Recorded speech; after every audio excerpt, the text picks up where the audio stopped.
이 3부 예배에 나온 여러분들에게 하나님께서 평강 주시길 바랍니다. 아멘. 우리 옆에 분들하고도 그렇게 인사할까요? 하나님께서 평강 주시기 바랍니다.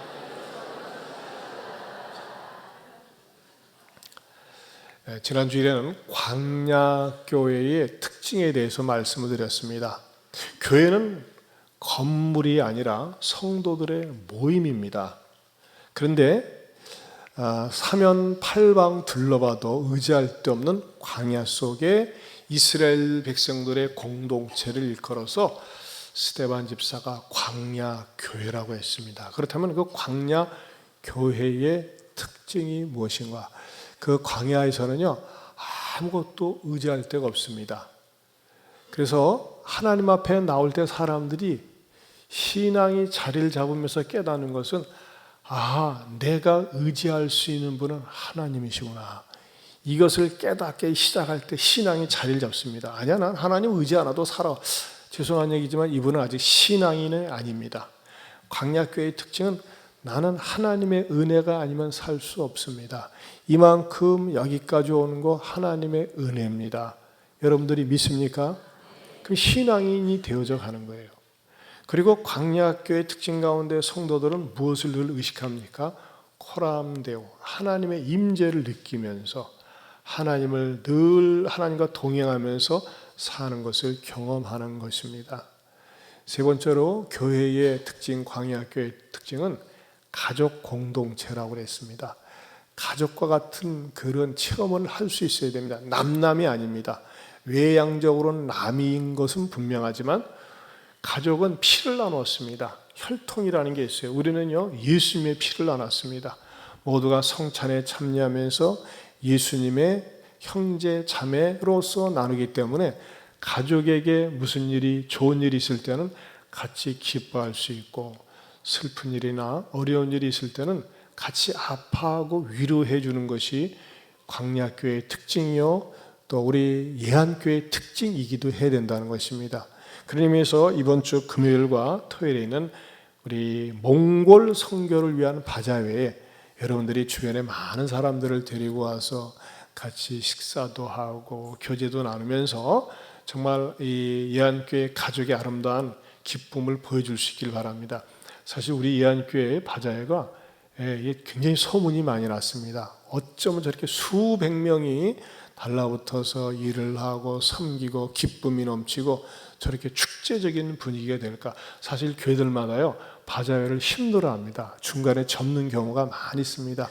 자원봉사를 안 하려고 하거든요. 근데 우리 교회는 이런 아름다운 전통이 있는데 이번 주 금요일, 토요일에도 잘 유지될 수 있도록 가족과 같은 아름다운 모습을 보여줄 수 있기를 바랍니다. 또 교회는 어떤 특징이 있어야 된다고 그랬어요? 유람선이 아닙니다. 유람선은요, 몇 사람만 있으면 돼요. 승무원만 있으면 돼요. 많은 사람들은 구경하러 놀러 온 것이 확실합니다. 여러분, 교회에 구경꾼이 많아보세요. 손님이 많아보세요. 손님은 어떤 응집력이 없습니다. 손님을 가지고서는 무슨 일을 할 수가 없습니다. 손님들은 자기 마음에 맞지 않은 원망, 불평하고 뛰쳐나가면 그뿐입니다. 그러나 교회는 손님들이 있으면 안 돼요. 교회는 방관자들이 있으면 안 돼요. 교회는 무엇과가 되야 된다고 그랬어요? 군함이다. 군함은 큰 바닷속에 뛰어들어가서 적을 향해서 싸우고, 또 주변에 바다에 빠진 사람이 있으면 구출에는 구원선의 역할을 해야 되는 것처럼 교회는 그런 영적인 기능을 가져야 된다고 하는 것입니다. 오늘은 사도행전 강의 110번째가 되겠습니다. 오늘 설교 제목은 살아있는 말씀입니다. 한번 따라서 하실까요? 살아있는 말씀. 이 살아있는 말씀의 제목은 어디서 유추해냈냐면 38절에 있습니다. 38절을 다시 한번 보실까요? 시작. 시내산에서 말하던 그 천사와 우리 조상들과 함께 광야교회에 있었고 또 살아있는 말씀을 받아 우리에게 주던 자가 이 사람이라. 그 중간에 뭐가 나옵니까? 살아있는 말씀을 받아 우리에게 주던 자다가 이 사람이라 그랬어요. 거기다 줄을 치세요. 살아있는 말씀. 여러분, 기독교의 말씀은 죽은 말씀이 아니라 살아있는 말씀입니다. 이 내용은요, 스데반이 자기 회중들, 자기를 향해서 조만간 돌을 들고 쳐 죽이려고 하는 아주 무지막지한 회중들 앞에 섰습니다. 그런데 이 스데반은 말이죠, 살아있는 말씀을 전하던 자가 이 모세라 하면서 그가 힘있게 이전에 있었던 말씀을 다시 살아있는 말씀으로 재활용을 해서 증거하고 있는 것입니다. 그렇다면요, 이 성경은 구약 성경이 39권, 신약이 27권, 전부 66권입니다. 여러분, 이 성경이 말이죠, 언제 기록된 건지 아시죠? 성경은요, 구약 성경은 1500년의 기간에 걸쳐서 기록되었고, 신약은 100년이라는 기간에 걸쳐서 기록된 겁니다. 전부 합쳐서 1600년의 역사가 있습니다. 무지무지하게 오래된 역사입니다. 그렇다면요, 이 성경은 하나의 고어에 불과해야 됩니다. 그런데도 불구하고 이 성경을 일컬어서 지금도 살아있는 말씀이라고 하는 이유가 무엇일까요? 살아있는 말씀이다. 왜 그렇게 합니까? 여러분, 8만 대장경을 일컬어서 살아있는 말씀이라고 하지 않습니다. 성경만 유일하게 살아있는 말씀이라고 합니다. 왜 그럴까요? 첫째는요, 지금도 살아계신 예수님 때문에 그렇다는 것입니다. 한번 따라서 해보실까요? 지금도 살아계신 예수님 때문에 그렇습니다. 성경 가운데서 5분의 1을 기록한 이가 있습니다. 모세가 그랬거든요. 창세기, 출애굽기, 레위기, 민수기, 신명기, 또 시편 가운데 몇 편을 갖다가 모세가 기록을 했습니다. 모세는요, 이스라엘 백성들에게 율법과 계명을 그들을 기록하고 그들에게 전수해 줬습니다. 그런데 그 율법과 계명 속에 무엇이 담겨져 있느냐? 앞으로 오실 메시아가 담겨져 있습니다. 그래서 구약 시대의 성도들은 앞으로 오실 예수님을 믿고 있는 것이고, 신약 시대의 성도들은 이미 오신 예수님을 믿고 있는 것입니다. 믿음의 대상이 그렇습니다. 그런데 이스라엘 유대인들은 지금도 그렇습니다. 예수님이 오시지 않았다고 하는 거예요. 이미 오신 님에 대해서 인정하지 않고 부정합니다. 왜 그러느냐? 어떻게 메시아가 목수 출신으로 비천하게 올 수 있느냐, 이렇게 외향적인 모습만 보고 있는 것입니다. 그러면서 지금도 여전히 구약의 율법에만 매달려 있으면서 예수님을 받아들이지 않고 있습니다. 그리고 자기들 나름대로 율법을 완전하게 지키려고 하고 완전하게 지켰다고 생각하는 사람들이 있다고 하는 것입니다. 하지만 어느 누구도 율법을 완전하게 지킬 수 있는 사람이 없습니다. 완전히 지켰다고 하는 것은 착각일 뿐입니다. 그런데 예수님께서 이 땅에 오셔서 율법을 설명하고 가르치는데 예수님이 아주 파격적이고 도전적인 말씀을 하신 적이 있습니다. 유대인들은요, 구약시대 때는 하나님에 대해서, 창조주 하나님에 대해서 생각할 때에 잘못하고 실수하면 벌 주시고 혼내시는 하나님, 그런 무서운 하나님으로 항상 각인되어 있었습니다. 그래서 신앙생활을 하는 것도 종교생활을 하는 것도 얼마나 철저하게 엄격하게 하는지 모릅니다. 그래서 행위를 잘 보여야지만이 하나님한테 이쁘게 보여져서 하나님 나라에 들어갈 수 있다, 그런 생각을 하고 있었습니다. 그러나 예수님이 이 땅에 오셔서 굉장히 자유분방하신 거예요. 그리고 하나님을 어떤 하나님으로 소개하느냐? 친근하게 다가갈 수 있는 하나님. 그래서 예수님께서 사용하신 아주 독특한, 아주 그 변혁적인 말씀을 하셨어요. 그건 뭐냐? 하나님을 아버지라고 부르는 겁니다. 구약시대 때는 하나님 아버지 개념이 없었어요. 여호와 하나님, 야훼 하나님이라는 개념이 있었지 하나님 아버지라는 개념이 없었어요. 그런데 예수님이 오셔서 하나님을 아버지라고 부를 뿐만 아니라 아빠, 아버지, 나의 아버지, 친근한 아버지로 다가올 수 있도록 하셨습니다. 그렇게 무시무시하고 무서운 하나님을 갖다가 언제든지 쉽게 다가갈 수 있는 하나님 아버지로 소개하고 가르쳐 주신 분이 바로 예수님이십니다. 그런데 그런 예수님을 유대인들은 받아들이지 않았습니다. 거부했습니다. 그러면서 예수가 이 땅에 와서 율법을 망가뜨리거나 율법을 폐하러 온 것이라고 그들은 착각을 했습니다. 그러나 예수님은 그들의 생각을 아시고 뭐라고 가르치셨느냐? 마태복음 5장 17절입니다. 같이 보겠습니다. 내가 율법이나 선지자를 폐하려 온 것이 아니요 완전하게 하려 합니다. 예수님은 이 율법을 완전하게 하려고 오셨습니다. 그리고 예수님이 완전한 삶을 사셨습니다. 이 세상에서 여러분이 알고 제가 알고 있지만 내가 나를 봐도 완전합니까? 완전하지 않습니다. 절대 완전하지 않습니다. 그런데 자기네들이 무엇인가를 행하면은 완전할 것처럼 착각한 사람들이 바로 유대인들이었습니다. 그런데 어느 누구도 하나님 앞에 완전하게 도달할 수 없는데 완전하게 도달할 수 있는 길을 마련한 분이 계십니다. 그분이 예수님이세요. 예수님은 하나님의 아들로 이 땅에 오셨는데 죄를 지은 적도 없고 죄를 알지 못합니다. 그런데 예수님은요, 십자가에 비참하게 처형을 당했습니다. 여러분, 십자가에 비참하게 처형을 당했다는 건 뭡니까? 죄가 있어서 처형을 당한 거예요. 그러면 예수는 무슨 죄를 지었길래 처형을 당한 겁니까? 사람들이 죄를 만들었어요. 무슨 죄를 만든 겁니까? 예수님 자신은 나는 하나님으로부터 온 하나님의 아들이다. 하나님의 아들이면서 하나님이다라고 예수님 자신을 갖다가 선언하셨습니다. 어쭈고 저것 봐라. 지가 어떻게 저를 갖다 하나님이라고 그러지? 어떻게 하나님 아들이라고 하지? 이건 뭡니까? 당시 종교 사회에 있어서 예수님은 신성 모독죄에 해당되는 겁니다. 예수님은 폭행을 저지르거나 사기를 치거나 거짓말하거나 어떤 이 형사상의 죄를 지은 적이 전혀 없습니다. 거짓말조차도 하신 적이 없습니다. 그러나 예수를 유일하게 십자가에 못 박을 수 있었던 죄목은 신성모독죄였습니다. 그리고 십자가에 못 박아 달기 전에 고문하고 잔인하게 채찍질하고 십자가 못 박아 죽였습니다. 이것이 외향적으로 나타나는 예수가 십자가에 처형당한 이유입니다. 그러나 하나님은요, 예수를 십자가에 못 박아 죽도록 사람들에게 허용을 하셨지만 하나님께서는요, 모든 백성들을 구원하기 위한 하나님의 깊은 섭리가 있었습니다. 경륜이 있어서 하나님의 큰 뜻이 있었어요. 그건 뭐냐?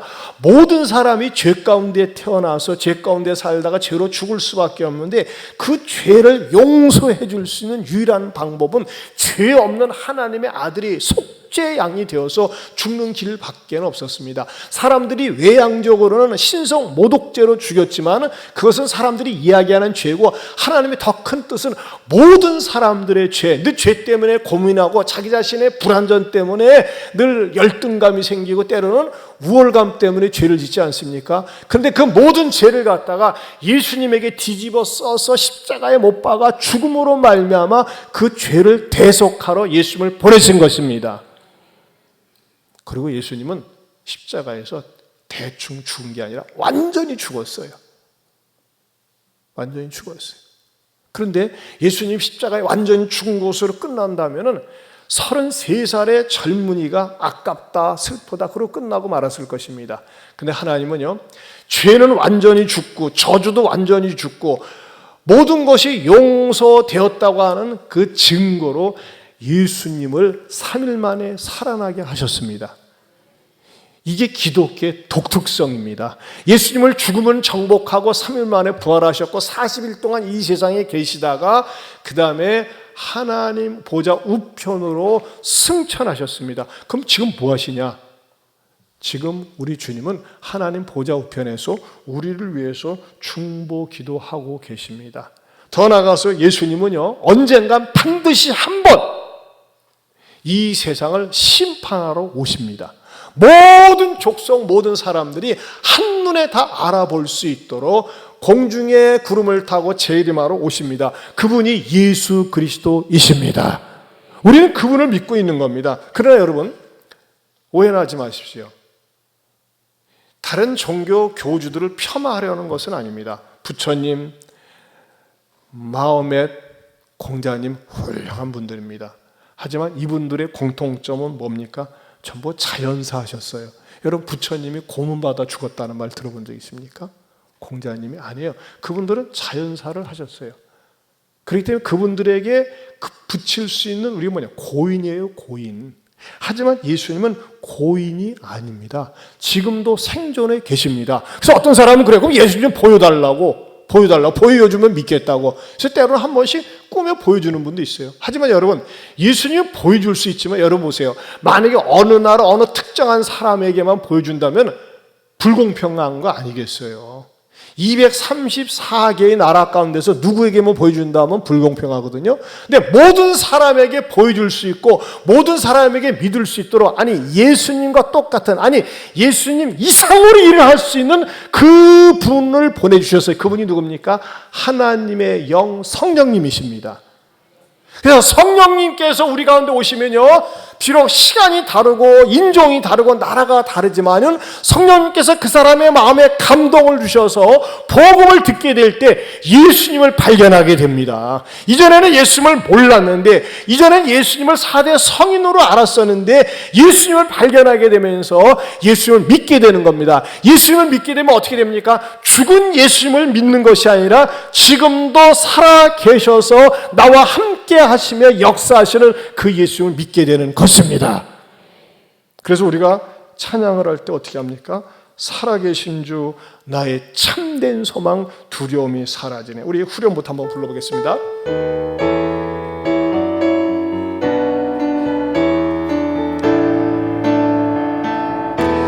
살아계신 주 나의 참된 소망 두려움이 사라지네. 사랑의 주 내 갈 길 인도하리. 내 모든 삶의 기쁨 늘 충만해. 하나님의 독생자 예수 날 위하여 오시었네. 내 모든 죄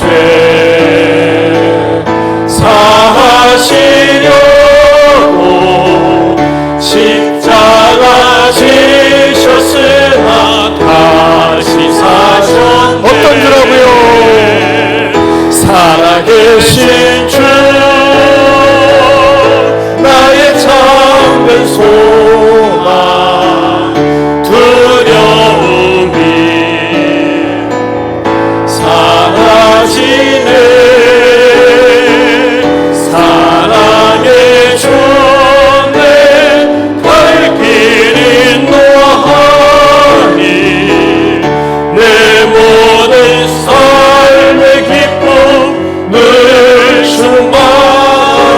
충만하네. 할렐루야. 따라서 한번 해보실까요? 예수님은 살아계십니다. 그러니까 살아계신 분이 하신 말씀이기 때문에 살아있는 말씀이 되는 것입니다. 여러분, 살아있는 분의 말을 들어야 될 거 아니에요. 또 두 번째로는요, 살아있는 말씀은 나를 유혹에서 건진다는 것입니다. 살아있는 말씀이 나를 유혹에서 건진다. 예수님의 말씀은, 하나님의 말씀은요, 우리가 이 세상에 살면서 얼마나 유혹을 많이 받는지 모릅니다. 종종 신문에 나는 안타까운 뉴스 가운데 열심히 공부해서 성공하고 좋은 자리 가고 높은 자리 가고 고시에 패스하고 뭐 남들이 우러러보는 그런 자리에 가는데 유혹에 넘어가가지고 패가망신당하고 부끄러움을 당하고 그런 일들이 참 많이 있습니다. 그런 것을 볼 때마다 어이고 죽어라고 공들여서 저렇게 성공해놓고 순간에 넘어지네. 우리가 그러한 탄식을 하지 않습니까? 그런데 우리가 유혹으로부터 자유로울 수 있느냐 이거예요. 아니에요. 우리 모두가 유혹을 받습니다. 유혹 가운데서도, 우리들의 유혹 가운데서도 자주 충동적으로 느끼고 또 그 유혹 때문에 넘어지는 것 가운데 하나는 경제적인 것 같아요. 물질적인 것. 10월 첫 주 한 주간 동안에 일가족 4명이 한 주간 동안에 우리나라에서 세 가족이 자살하는 사건이 있었습니다. 지난 주간에 말이죠. 그런데 4인 가족 가운데서 생존자는 가해자인 가장뿐이었다는 거예요. 참 나쁘죠. 근데 그 이유를 가만히 조사해 보니까 대부분 경제적인 어려움, 너무나 어려워, 먹고 살기 힘들어 해가지고 말이죠. 이렇게 힘들 바에, 빚에 쪼들릴 바에야 뭐 애들도 크면 뻔한데 하면서 말이죠. 아내 죽이고 자식들 죽이고 자기 죽으려고 했어요. 왜 그랬습니까? 물질적인 것 때문에 죽음에 대한, 자살에 대한 유혹에 넘어가가지고서 목숨을 끊는 거예요. 그건 얼마나 잘못된 것인지 모릅니다. 늘 말하지만 자살하면 지옥 갑니다. 자살 거꾸로 뭐라고요? 살아야 됩니다. 저는요, 제가 잘 모르고 있는 것인지 모르지만 제가 느끼는 피부로는요, 우리나라 굉장히 좋은 나라입니다. 제가요, 저 시골 지난 어디 깊은 시골에 가가지고 목사님들 모임이 있어가지고 그 식사를 하는데 그 서빙 나오는 그 자매님이 세상에 필리핀인가 뭐 파키스탄에서 오신 자매예요. 깜짝 놀랐어요. 시골 깊은 산골에도 말이죠, 서빙하는 그 식당 서빙하는 분들이 외국에서 온 분들이에요. 그만큼 우리나라는 외국인들이 많이 지금 이렇게 퍼져 있어요. 무슨 말입니까? 마음만 먹으면 식당에서건 무슨 일이건 일할 수 있는 나라가 우리나라입니다. 옛날에는 일자리 자체가 없었어요. 지금은 내가 편한 일, 좋은 일, 고생 안 하는 일을 찾으려고 하니까 그렇지, 마음만 먹으면 어떤 일이라도 할 수 있습니다. 여러분, 일을 하면 뭡니까? 일하는 것만큼 대가를 얻을 수 있고 소득을 얻을 수 있어요. 암만 빚이 많아도 말이죠, 일을 하면은 일하는 것만큼 대가가 주어지는 나라가 우리나라입니다. 동의하시죠? 저만 모릅니까? 아니에요. 여러분 다 알고 있을 거예요. 그런데 말이죠, 경제적으로 좀 어렵다고 그래가지고서 가족들을 전부 다 몰살시키고 자기가 죽는다. 이건 큰 범죄에 해당되는 겁니다. 마음만 먹으면요, 얼마든지 살 수 있는 환경이 있는 나라가 우리나라입니다. 누가 헬조선이라고 합니까? 우리나라는 지옥의 나라 아닙니다. 마음만 먹으면, 의욕만 가지면 얼마든지 살 수 있어요. 그런데 말이죠, 우리 예수님마저도 경제적으로 엄청나게 시달리고 압박을 받은 적이 있더라고요. 어느 때 그랬습니까? 예수님께서 공생애를 처음 시작하실 때 40일 동안 밤과 낮으로 줄이셨어요. 아무것도 먹지 않고 그냥 물도 한 모금 마시지 않고. 요즘은 단식을 하려면요, 금식을 하려면 물을 꼭 마셔야 됩니다. 물을 마시지 않고 굶으면 그냥 빨리 갑니다. 근데 예수님은 물도 마시지 않고 줄이셨어요. 얼마나 배가 고프겠어요. 저는 이제 제가 금식한 기록은 물만 마시고 금식한 기록은 일주일밖에 없습니다. 일주일 금식하는데도 죽겠더라고요. 3일만 지나가도요, 막 코에서 된장찌개 냄새가 나고 말이죠, 인절미가 먹고 싶고 꼬르꼬르 싸우고 나는데 물만 힘들더라고요. 제가 이게 어떤 목사님들은 40일 기도 이렇게 하다가, 물론 중간에 돌아가신 분이 더 많이 있지만은 그거 하시지 말아야 돼요. 괜히 예수님 흉내내다가 빨리 죽습니다. 천국 가가지고 40일 금식 기도하다가 천국 가면 우리 주님 뭐라고 그럴게? 내가 너한테 언제 40일 기도 하라고 한 적 있냐? 물어보면서 망신당할 것 같아요. 괜히 자기가 그 어떤 영웅심리에 빠져가지고 그러지, 조심해야 됩니다. 그러나 어찌됐든지 예수님은 40일 주야를 금식하셨어요. 그 예수님이라고 사람이시기 때문에 먹고 싶지 않겠어요. 근데 그 틈새를 가지고 마귀가 와서 뭐라고 그랬어요? 야, 너 하나님 아들 아니냐? 너 능력 있잖아. 네 눈에 보이는 이 돌들 가지고 딱 네가 말 한마디 하면, 네가 창조주니까 골고루 형형색색으로 떡이 되지 않겠느냐? 그렇게 유혹을 했어요.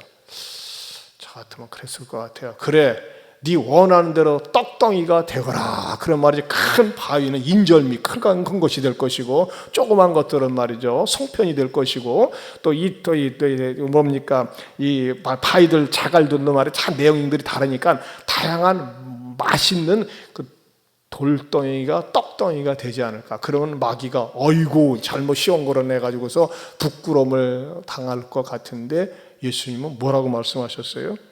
마태복음 4장 4절입니다. 같이 보겠습니다. 예수께서 대답하여 이르시되 기록되었으되 사람이 떡으로만 살 것이 아니요 하나님의 입으로부터 나오는 모든 말씀으로 살 것이라 하였느니라 하시니, 여기서 기록되었으되 사람이 떡으로만 살 것이 아니라고 그랬어요. 근데 이 말씀이 좀 현실성은 없어요. 몹시 배가 고프거든요. 먹고 싶거든요. 그런데 떡으로만 살 것이 아니라고 그랬어요. 떡을 먹어야 사는데. 이것은 무엇을 얘기합니까? 하나님의, 내가 위기에, 경제적인 위기에, 극심한 어려운 위기에 처해 있을 때 하나님의 말씀을 정말 죽고 살기로 파들어가 보세요. 그럼 하나님의 말씀을 통해서 응답을 주시고 지혜를 주시고 삶에 대한 길을 열어 주십니다. 이게 하나님의 말씀이 경제적인 것보다 앞선다는 것입니다. 여기에서 이 마귀가 실패하자 두 번째는 어떻게 합니까? 성전 꼭대기에 올라가서 네가 뛰어내려봐. 그냥 맨몸으로 뛰어내려봐. 로프도 달지 말고. 그러면 하나님의 천사들이 받쳐줄 것 아니냐? 그러면 사람들이 놀랄 것 아니냐? 그렇게 또 유혹을 했습니다. 그때 예수님께서 마태복음 4장 7절에 뭐라고 말씀하셨어요? 같이 봅니다. 예수께서 이르시되 또 기록되었으되 주 너희 하나님을 시험하지 말라 하였느니라 하시니, 또 기록된 말씀을 가지고 시험하지 말라 그랬어요. 한마디로 얘기해서 성경 꼭대기에서 뛰어내리라는 건 뭐예요? 쇼하라는 거예요. 쇼. 모두로 성경 꼭대기에서 왜 뛰어내립니까? 이야, 너 대단하다, 너 탤런트다, 이야, 사람들 놀래기 위해서 뛰어내리라고 하는 겁니다. 그러나 예수님은 사양합니다. 나는 쇼 보여주기 위해서, 탤런트가 되기 위해서 온 것이 아니라는 것이죠. 그 다음에 높은 산으로 가서 천하만국의 영광을 삽시간에 보여주면서 나에게 엎드려 절을 해라. 그러면 이것을 주겠다고 했습니다. 한마디로 예수님 영혼을 나한테 절을 하면서 팔아버려라. 세상에 절을 하면서 나를 팔아버려라. 그렇게 요구를 한 겁니다. 그때 우리 주님이 뭐라고 거절하는 말씀을 하십니까? 마태복음 4장 10절 시작. 이에 예수께서 말씀하시되 사탄아 물러가라. 기록되었으되 주여 하나님께 경배하고 다만 그를 섬기라 하였느니라. 이 세 구절을 한번 보세요. 세 구절을 띄워주시면요, 이 세 구절 속에 나타난 게 뭡니까? 기록되었으되, 또 기록되었으되, 기록되었으되. 예수님마저도요, 하나님의 아들이신 예수님마저도 유혹이 왔을 때 기록된 하나님의 말씀을 가지고 물리쳤다는 것입니다. 여러분, 예수님도 그러했는데 우리는 어떻습니까? 우리들의 삶 가운데 시험과 유혹이 왔을 때 이 말씀을 가지고 물리쳐야 되는데 말씀이 없기 때문에 무너지는 거예요. 말씀이 없기 때문에 세상으로 뛰어가는 거고, 말씀이 없기 때문에 유혹에 빠지는 것이고, 말씀이 없기 때문에 신앙이 해이해지는 것이고, 말씀이 없기 때문에 세상과 타협하며 사는 것입니다. 사랑하는 성도 여러분, 저와 여러분들이 하나님의 말씀, 기록된 말씀 내 안에 있기를 축원합니다. 부산에 아주 유명한 교회 목사님한테 아주 한량처럼 놀기 좋아하고 술을 좋아하는 어느 남편이 말이죠, 뜬금없이 찾아와가지고 그러더랍니다. 목사님, 나는 6개월 동안에 자그마치 성경을 20번이나 읽었답니다. 그러니까 목사님이 놀랐어요. 아니 어떻게 그런 일이 일어났습니까? 했더니 말이죠, 자기 마누라가 열심히 일을 하는데 자기가 술을 먹고 맨날 놀기만 하고 한량을 하니까 부인이 그래대. 당신이 6개월 동안에 성경을 일독으로 읽을 때마다, 이 창세기서부터 계시록까지 한 번 읽을 때마다 20만 원 줄게 그랬대요. 그랬더니 돈에 눈이 띄어져가지고 자그마치 20번을 읽었대요. 20번. 아이고, 목사님 놀래가지고, 아이고, 성경을 20독이나 하고 대단하네요. 그럼요. 한 번 읽을 때마다 20만 원이 들어오는데요. 그래가지고 했는데, 그럼 당신은 성경을 20번이나 읽었기 때문에 이제 성경 웬만한 것은 다 이해가 되어지고, 눈에 다 들어오겠네요. 뭐가 기억에 남습니까? 했더니 아무것도 기억이 안 남는다고. 그러면 뭐가 기억이 납니까? 20만 원. 한 번 읽을 때마다 20만 원. 근데 말이죠, 놀라운 일은요, 6개월 동안에 하루 10시간씩 성경을 읽었답니다. 아마 놀러 다니고 구경 다니고 술 먹고 다니는 시간에 성경 읽었는데 어떤 일이 일어나느냐. 목사님, 솔직히 해서 성경 무슨 말인지 모르고 오직 돈을 내가 받아야지, 그래도 성경은 정직하게 읽어야지, 이런 마음으로 10시간씩 읽다 보니까 술이 끊어졌다는 거예요. 여러분, 술 끊는 남편들에게 한번 제안해 보시기 바랍니다. 아마 놀라운 역사 일어나. 이렇게 해요. 성경은 말이죠, 내용은 모르지만 성경을 읽다 보니까, 성경에 빠지다 보니까 성경 속에 살아있는 능력이 그 사람에게 지금도 역사하고 나타나는 줄로 믿습니다. 세 번째는요, 말씀이 살아있는 교회에서 신앙생활하는 것이 중요합니다. 말씀이 살아있는 교회. 여러분, 참 죄송한 얘기지만요, 말씀이 살아있지 못하는 교회가 있어요. 저는 제가 한때 말이죠, 말씀이 살아있지 못하는 교회에서 신앙생활한 트라우마가 있습니다. 아픔이 있어요. 제가 이 청소년 시절에, 어려서는 잘 기억이 안 나지만 청소년 시절에 두 목사님을 경험했어요. 목사님 한 분은 굉장히 학자형의 목사님입니다. 아주 외국어를 잘해가지고 뭐 히브리어, 헬라어, 독일어, 라틴어, 뭐 영어 해가지고 이 설교 시간 되면요, 어학연습 같아. 맨날 따라서 하라고 그래. 이건 독일어입니다, 이건 히브리어입니다.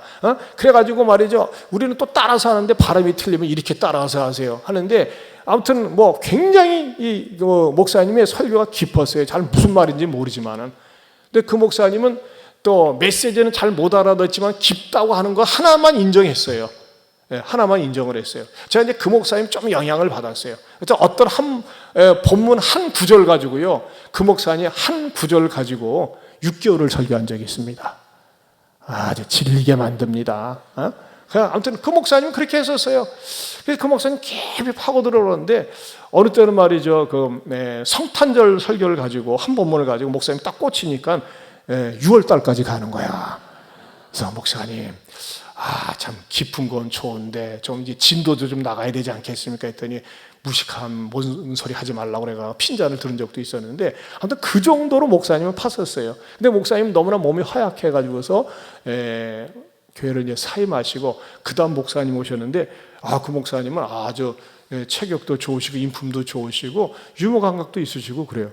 그리고 좀 이게 뭔가 소통이 되는 거예요. 그리고 목사님이 성경학교 교장 선생님 출신이래요. 그래서 그 목사님 설교 참 은혜스럽게 잘하겠다 했는데 시간이 지나면서 그 목사님 설교는요, 시간이 지날수록 예배 시간에 많은 사람들이 절반 이상이 잡니다. 자요. 왜 그러느냐? 성경 이야기를 하는 거예요. 항상 성경 읽으면서 구약 이야기, 성경 속에 스토리가 얼마나 많습니까? 항상 성경 이야기로 시작해서 성경 이야기로 끝나요. 그 설교라는 건요, 성경 속에 있는 메시지 속에서 텍스트에서 컨텍스트를 반영해야 되는 거예요. 찌찜 레벨, 오늘의 상황 속에서 우리가 for what, 무엇을 어떻게 살 것인지 하늘의 지혜와 이 땅의 삶 속에서 살아야 될 진리를 갖다가 이렇게 전해야 되는데 목사님 항상 바이블 스토리에 성경 이야기 얼마나 지루한지 맨날 똑같은 얘기, 본문만 다르지 항상 이 내용은 같아. 그러니까요, 죽을 맛 나는 거예요. 진리가 질리게 해주시는 전형적인 분이었어요. 저는 설교 시간 진짜 고문당하는 것 같았어요. 그래가지고 제가 대안으로 졸기는 싫고, 왜냐하면 대부분이 조는데 나까지 졸면 목사님 얼마나 실망하겠어요. 전 전에도 말씀드렸죠. 목사님은 설교하다가 말이죠, 한 번씩 꼭 종을 칩니다. 땡땡 막 치면 말이죠, 그 사모님 이름을 불러요. 홍 누구씨 하면서 말이죠, 딱 부르면 사모님이 딱 일어나요.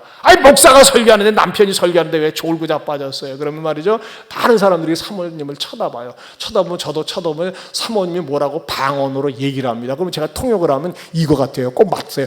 졸리는 건 지가 졸리게 해놓고 말이지 창피하게 또 깨운다고 말이죠. 막 뭐라고 그러세요. 그 사모님 이름을 안 되니까요. 사모 이름을 기억하기가 거의 불가능합니다. 부를 이유가 없거든. 제 아내 같은 경우는 김단순, 워낙 단순하니까 다 기억하지만, 저는 그래서요, 대안으로 뭐 했느냐, 한문 공부했어요. 한문 성경 갖다 놓고 계속 연습하는 거예요. 연습. 들어오지는 않고 뻔한 얘기고, 목사님이 어느 정도로 참 너무했다, 참 정말 너무하셨어. 지금 생각해도 그건 너무한 거야. 설교를 노트인데 초등학생 노트를 갖다가 또 이 초등학교도 색이 바래가지고 한번 새롭게라도 한번 쓰지. 누래.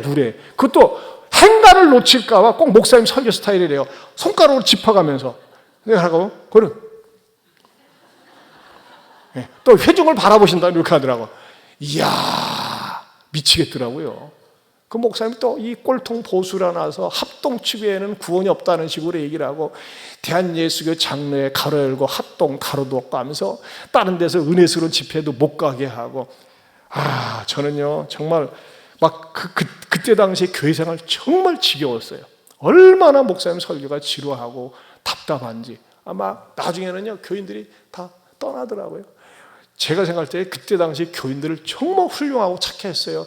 그 설교 시간이 고문 시간인데 잘 견디고 있는가, 주무시면서도. 심지어는 교회가 부흥이 안 되니까 자체적으로 전도단을 조직해서 전도 나가고, 그때 당시에 청소년 제가 얼마나 기특했는지 아세요? 우리끼리 신방 다녔다니까. 설교 끝나고 우리끼리 모여서 기도하고. 근데 하나님께서 그것을 기억하셔가지고 은혜를 주신 것 같아요. 근데 사실 설교자인 저 자신도 이 부분에서는 큰 소리 못 칩니다. 제가 가만히 이 설교를 준비하면서 생각해 보니까요, 강대상의 선지가 제가 35년 됐어요. 저는 이제 그 29살 때부터 이제 강대상에 서기 시작했는데, 강대상에 설 때마다 항상 두렵고 떨려요. 그리고 어떻게 하면 항상 성도들에게 하나님의 은혜가, 성령의 역사가 있는 설교를 할 것인가. 꼭 토요일은 혼자 1층 은혜홀에 가서 하나님께 매달리면서 은혜를 주시라고 그러고, 또 이 설교 말씀을 갖다가 다시 한번 제가 마음속에 담고, 또 늘 들은 말씀이지만 새로운 말씀과 닦여달라고 몸부림치며 기도하고 또 나름대로 준비를 합니다. 설교라고 저라고 잘한다는 건 아니에요. 하지만은 제가 이렇게 뚝 둘러볼 때 말이죠, 꾸벅꾸벅 좋은 분은 양념으로 있지, 양념으로. 양념으로 있어야죠. 양념으로. 전반전부터 졸지는 않습니다. 전반전 시작 때부터 조는 분은 어제 저녁에 너무나 과로를 했거나 또는 너무 인생이 힘드니까 처음부터 나는 교회당 와서 찻바다 잠이나 자야 되겠다 이런 마음으로 주무시지 무리하게 자는 분은 없습니다. 그래서 저 나름대로 항상 정신을 차려서 성도들에게 항상 텍스트 속에서 컨텍스트, 성경 속에서 오늘의 상황에 맞는 말씀이 무엇인가 본문 중심으로 설교를 하려고 애를 쓰고 있습니다. 그런 의미에서 여러분, 저는 우리 예한교회가 말씀이 살아있는 교회가 되기를 축원합니다. 전에도 말씀드렸지만 여러분, 반복이 중요한 거예요. 여러분, 말씀의 옥이라는 게 있어야 돼요. 말씀의 옥이. 일기는 뭡니까? 듣기입니다. 늘 말씀을 들어야 돼요. 지금은 이 모바일 시대 아닙니까? 스마트폰 시대이기 때문에 여러분들 주보에도 보면 요거 이렇게 나와 있잖아요. 요거 스캐닝하면 설교가 딱 뜹니다. 얼마나 좋은 설교들이, 많은 설교들이 많이 있습니까? 제가 하는 말이 우리 교회 등록한 분 가운데 그분의 수준에 맞춰서 제가 수년 동안 설교를 갖다가 컴퓨터 파일에 놔가지고 요 분에게 요 설교를 보내면 좋겠다 해가지고서 가정 설교나 뭐 생활 설교나 어떤 위로 설교 그런 것들을 이렇게 한 번씩 보내고 그러면 굉장히 좋아들 하시더라고요. 그러니까 우리가 말씀을 자꾸 부지런히 들어야 됩니다. 열심히 들어야 됩니다. 두 번째는 읽기입니다. 부지런히 읽어야 됩니다. 여러분, 밥을 안 먹으면 허기를 느끼는 것처럼 말씀을 읽지 않으면 영적인 허기를 느껴야 됩니다. 그게 정상입니다. 구약 2장, 신약 1장. 때로는 말이죠, 집중적으로 성경을 읽어보세요. 읽을 때 우리의 영혼을 건강하게 만듭니다. 세 번째는 암송하기입니다. 묵상하기. 우리가 한 달에 하나씩 주시는 말씀을 가지고 암송어라고 반복할 때 이 말씀이 예수님처럼 기록되었을 때 하면서 그때그때 말이죠, 마귀를 물리칠 수 있고 자기를 이길 수 있는 실탄처럼 활용할 수가 있는 것입니다. 네 번째는 나누기입니다. 나누기. 들은 말씀을 나눠야 됩니다. 나 오늘 말씀을 통해서 이런 부분에 은혜가 되었습니다.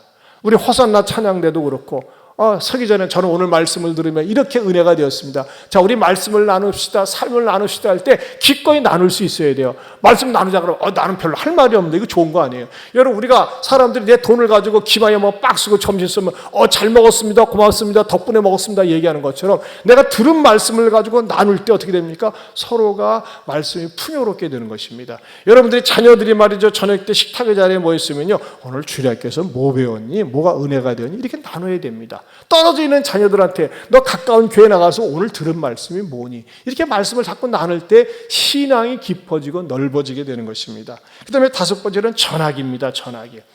믿지 않은 사람들에게, 복음을 모르는 사람들에게 내가 예수 믿고 변화된 것을 전해야 됩니다. 이 나누기하고 전하기하고 차이점이 있어요. 나누기는요, 우리끼리 공동체 안에서 나누는 것이고, 전하기는요, 복음을 예수 믿지 않고 예수 없이 사는 사람들, 또는 신앙생활 하다가 중단한 분들, 쉬고 있는 분들, 시험 들어서 쉬고 있는 분들, 이런 분들에게 내가 예한교회에서 신앙생활하면서 얼마나 신앙을 회복하고 변화받았는지 모릅니다. 영적인 복을 받았는지 모릅니다. 이것을 말이죠, 전하는 것이 바로 말씀의 축복입니다. 우리 다시 한번 복습해 볼까요? 말씀의 오기, 시작. 듣기, 읽기, 암송하기, 나누기, 전하기.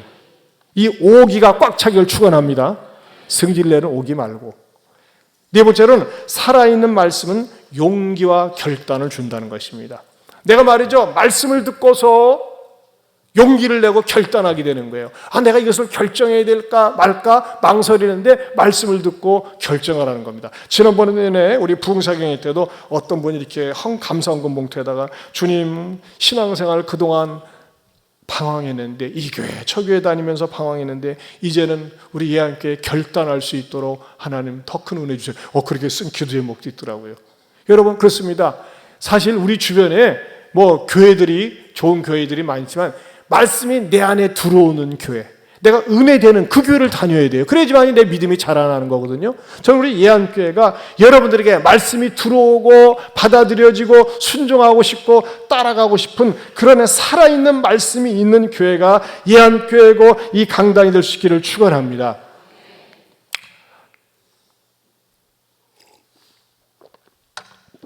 저는 이번 주 금요일과 토요일 바자회가 기대가 되어지는데 참 하나님께서는요, 우리 바자회를 통해서 꼭 잃어버린 영혼들을 찾는 그런 역사들이 있더라고요. 작년에도 그런 일이 있었습니다. 어느 자매님이 작년 바자회를 2년으로 해서 이렇게 우리 교회에 등록을 하고 지금 신앙생활 잘하고 계시는데 간증문 보내온 것이 있어요. 제가 한번 읽어드릴게요. 제가 예안교회를 처음으로 알게 된 것은 작년 가을 교회 바자회 때였습니다. 예안교회에 주일학교에 다니는 저희 딸과 함께 교회 바자회 구경을 나왔습니다. 이것저것 구경하면서 돌아다니고 있는데 저희 딸 주일학교 선생님이신 유민 선생님을 만나게 되었습니다. 서로가 인사를 나누면서 제가 선생님한테 죄송하다고 사과드렸습니다. 왜냐하면 저희 딸이 초등학교 3학년 때에 친구들과 교회에 놀러 다니면서 주일학교에 다니기 시작하는데 4학년 되니까 핸드폰에 정신이 팔려 교회 나가기를 싫어하는 것이었습니다. 주말마다 유민 선생님께서 카톡을 보내주시고 전화도 해주시곤 하는데 그때마다 저희 딸이 이것저것 핑계를 대고 안 나가려고 했던 것입니다. 옆에서 그 모습을 지켜보던 나는 저도 모르게 너 그러면 어떡하니? 하면서 책망을 했습니다. 제가 선생님한테 이런 얘기를 하면서 사과드렸더니 선생님께서 하시는 말씀, 자녀의 본보기는 어머님이십니다. 어머니께서 먼저 교회를 나오셔야죠. 이렇게 말하고 말씀하셨습니다. 그 말씀을 듣는 순간 얼마나 무안하면서 딸만 책망하던 나 자신이 정말 부끄러웠습니다. 그날 저는 처음으로 오 목사님과 인사도 하였습니다. 왠지 어디서 본 듯하고 낯설지 아니한 목사님의 모습에 끌렸고 새생명 축제 때에 교회 나오기로 약속을 하였습니다. 그래서 올 6월 달에 나오셨어요. 올 6월 달에. 작년 11월 달에 나오셨죠. 그리고 예안교회에 나와 목사님 설교를 처음 듣는 순간 저는 마음의 평안을 찾았고 눈물이 하염없이 흘렀습니다.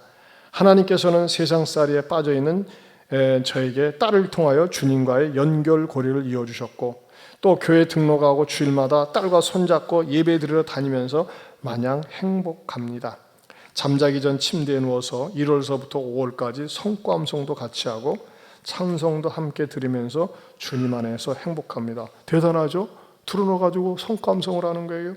또 요즘 저희 딸의 기도 제목은 하나입니다. 딸을 통하여 저에게 하나님과 연결고리를 이어주신 것처럼 우리 남편에게도 하나님과 연결할 수 있는 은혜를 베풀어 주셔서 이번 새생명 축제에 꼭 예안교회에 올 수 있도록 도와달라고 기도하는 것입니다. 그런데 놀랍게도요, 이걸 5월 달에 쓰셨는데 6월 말 새생명 축제에 남편이 오셔가지고 등록을 하셨고 등록하신 다음에는 주일 예배, 수요 예배, 금요 심야 기도회, 특세, 8월 달 특세에도 참석하시고 부흥사경에도 개근을 하셨어요.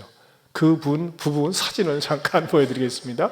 우리 이성진 성도님 이렇게 남편이 오셨고 우리 저쪽에 우리 김은수 성도님 부부 앉아 계시는데 잠깐 일어서 보세요. 어디 계시더라? 아까 봤는데 저쪽에 계시구나. 네, 잠깐 부부 얼마나 아름답고 이쁜지 몰라요. 격려 박수 한번 보내주세요. 감사합니다. 아이 때문에 바자회 구경 갔다가 또 우리 유민 집사님, 우리 엘버드 간현악단 섬기는 집사님 만나가지고 권면을 받아가지고 나오게 됐어요. 접촉점이 됐어요.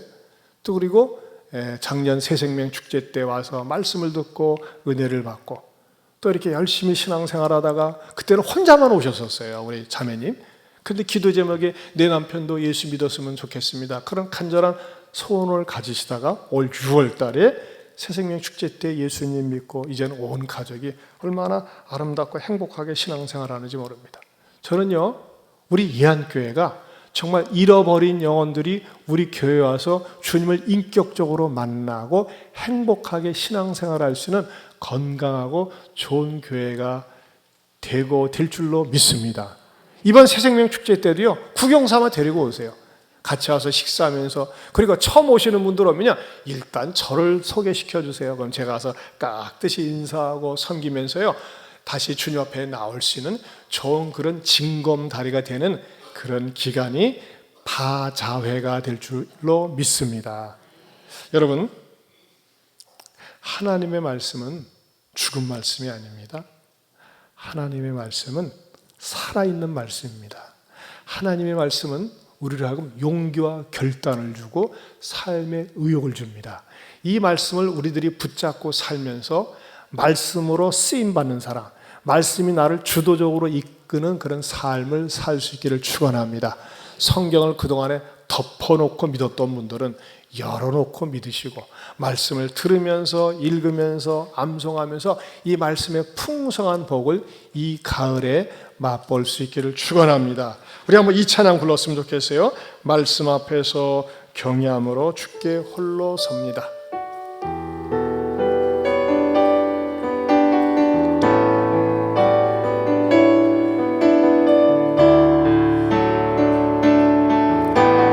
말씀 앞에서 경외함으로 주께 홀로 섭니다. 생명의 말씀 읽고 순종해 주를 예배합니다. 무슨 말씀? 기록된 말씀 힘이 있어서 진리로우니 거룩해 하며 거룩한 말씀 세세 영원히 복음이 되어 말씀하시네. 하나님 말씀에 두려워 떠는 자, 그 말씀에 생명을 거는 자, 한 사람 찾으시는 주님의 약속을 믿어. 하나님 말씀에 명을 거는 자, 순종하며 주 따라가는 자, 영원한 하나님 나라 이뤄갈 주의 교회여. 다시 한번 처음부터 말씀 앞에서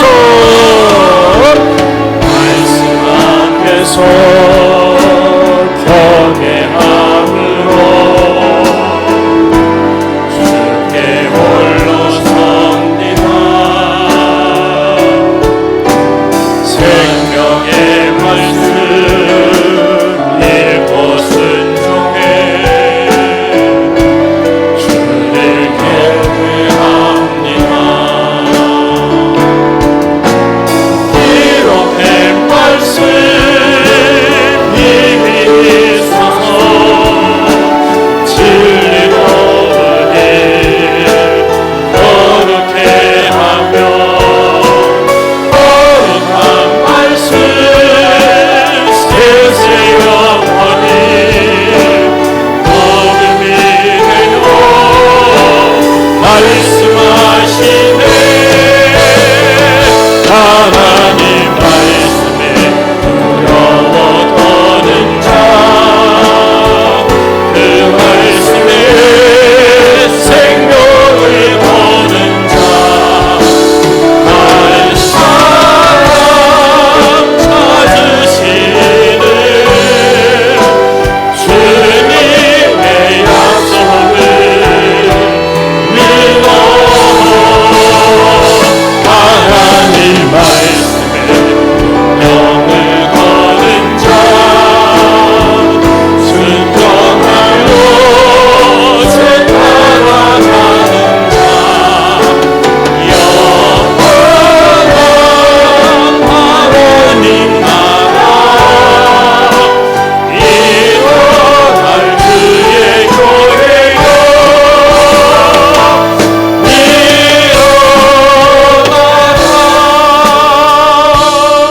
우리 주신 말씀 붙들고 기도하기 원합니다. 여러분, 어려움과 위기에 처했을 때 말씀 속으로 들어가세요. 하나님 말씀하여 주세요. 들려주세요. 가르쳐 주세요. 유혹을 피하고 유혹을 거부하고 시험을 이길 수 있고 시련을 감당할 수 있도록 말씀이 내 안에 있을 때 나는 극복할 수 있습니다. 특별히 이번 주 금토일 날 몽골 선교를 위한 바자회 하나님 좋은 날씨 주시고, 또 이번에도 교회를 정하지 못하고 또 신앙생활을 쉬고 있던 분들, 신앙생활을 안 하는 분들 주님 만나는 그런 계기가 되게 해달라고 금요일, 토요일에는 바자회를 위해서도 여러분 기도해 주시기 바랍니다. 우리 두 손 들고 주여 한번 부르고 기도합니다. 주여, 하나님 아버지 감사합니다. 이 시간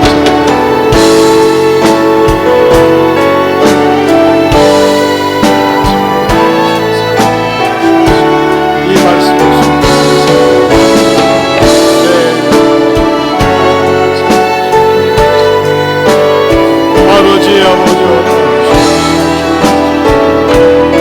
아버지 하나님 앞에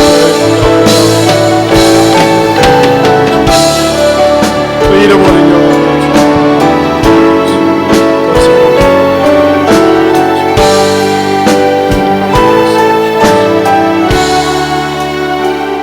하나님 아버지 고맙고 감사합니다. 주님, 저희들에게 죽은 말씀이 아니라 병든 말씀이 아니라 살아있는 말씀 주심을 감사합니다. 이 살아있는 말씀을 읽고 듣고 암송하고 전하고 나누면서 이 말씀의 주인공들 다 되게 하여 주시옵소서.